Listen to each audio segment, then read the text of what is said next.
अस्सलामु अलैकुम, मैं ख्वाजा जमील हूँ। आप यूट्यूब चैनल सियासत व सहाफत देख और सुन रहे हैं। तहरीके इंसाफ को पकड़ने के लिए एक और रिपोर्ट मंजर आम पर आ गई है, जिसमें इमरान खान को 100% 9 मई का जिम्मेदार ठहराया गया है।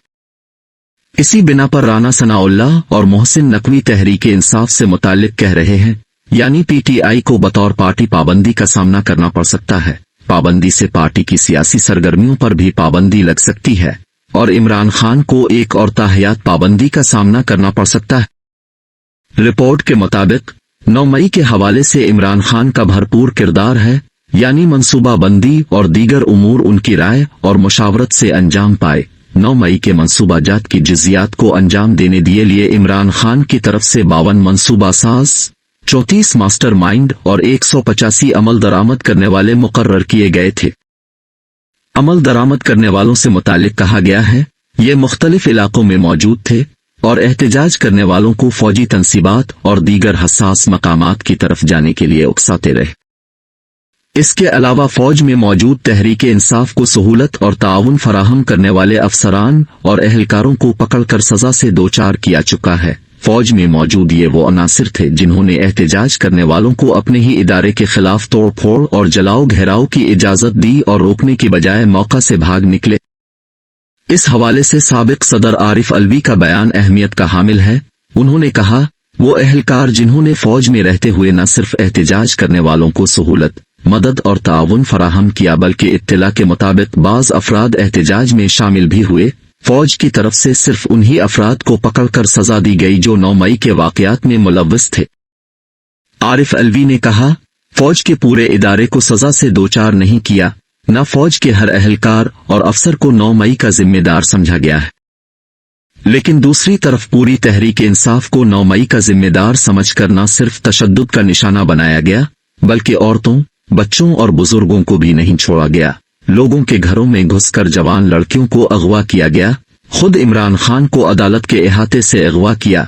9 मई के दिन तहरीके इंसाफ के 16 अफराद को शहीद कर दिया गया। लीडरशिप में शामिल मर्द और ख्वातीन को 1 साल से जेलों में बंद कर रखा है। जैसे ही उनकी जमानत होती है, दीगर किसी मुकदमे में उनको गिरफ्तार कर लिया जाता है। आरिफ अलवी का कहना है, 9 मई में अगर तहरीके इंसाफ का कारकुन मुलव्वस है तो सिर्फ उसे ही सजा दी जाए। पूरी पार्टी को पकड़ने और सजा देने की क्या जरूरत है। पार्टी का निशान छीन लिया गया, उम्मीदवारों के कागजात नामजदगी छीने गए और पूरी पार्टी को सजा से दोचार किया गया। जिस तरह फौज में सिर्फ मुलव्वस एहलकारों को सजा दी गई, इसी तरह पीटीआई के मुलव्वस कारकुनान को पकड़ा और सजा से दोचार किया जाए। पूरी तहरीक इंसाफ को तशद्दुद और सजक से दोचार न किया जाए। इसी तरह तहरीके इंसाफ के रहनुमा हसन रूफ ने DGISPR की तरफ से जुडिशल कमीशन की तश्कील की हिमायत की, मगर उसके साथ उन्होंने कंटोनमेंट एरिया में लगे CCTV कैमरों को गायब करने की तहकीकात का भी मुतालबा किया। तफ्तीश की जाए, इन एरिया से CCTV कैमरों को किसने हटाया, कैमरों को हटाने के पीछे क्या मकासद थे। इसके साथ उन्होंने कहा, इन कैमरों में मौजूद फुटेज को भी साथ ही गायब कर दिया गया। फुटेज को किस लिए और क्यों गायब किया गया।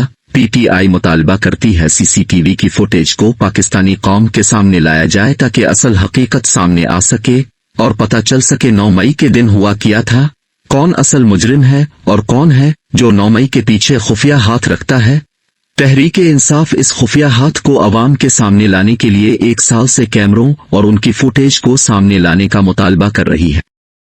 इसके साथ हसन रूफ ने कहा, तहरीके इंसाफ जानना चाहती है, ट्रकों और दीगर ट्रांसपोर्ट में लाद कर लाए गए वो अफराद कौन थे जो एहतजाज में शामिल कारकुनान को उकसाते और तरगीब देते रहे और बार बार कारकुनान को कहते आर्मी तंसीबात की तरफ जाना है, आज बदला पूरा करना है, आज किसी को नहीं छोड़ना।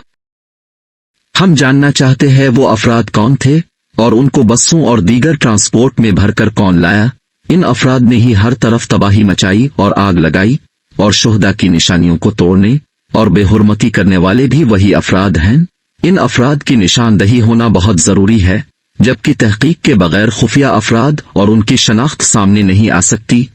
जब तक खुफिया अफराद की शनाख्त सामने नहीं आएगी, उस वक्त तक तहरीके इंसाफ और उसके कारकुनान का नाम लगता रहेगा। लिहाजा हम यही मुतालबा करेंगे, उन खुफिया अफराद को सामने लाया जाए ताकि हकायक सामने आ सके जो अफराद सीसीटीवी, इसकी फुटेज और खुफिया अफराद की शनाख्त को छुपाने की कोशिश कर रहे हैं, इन अफराद पर ही तहरीक इंसाफ शक का इजहार करती है। यही वो लोग हैं जिन्होंने सीसीटीवी, उसकी फुटेज को छुपाया है और खुफिया अफराद को लॉन्च करने वाले भी वही हैं। लिहाजा इन अफराद को पकड़कर उनसे तफ्तीश की जाए तो हकायक सामने आ जाएंगे। हुकूमत और एस्टेब्लिशमेंट अगर चाहती है तहरीक इंसाफ पर पाबंदी लग जाए तो अपना ये शौक भी पूरा कर ले। अदालतें पाकिस्तान में काम कर रही हैं, हम अदालत में जाएंगे और नाजायज और गैर कानूनी पाबंदी को अदालत में चैलेंज करेंगे। अदालतें इस वक्त आजादाना काम कर रही हैं। अगर इस तरह का कोई इक़दाम उठाया गया, उम्मीद है हमको इंसाफ मिलेगा। नाजरीन, वीडियो अच्छी लगे तो लाइक और शेयर कीजिए।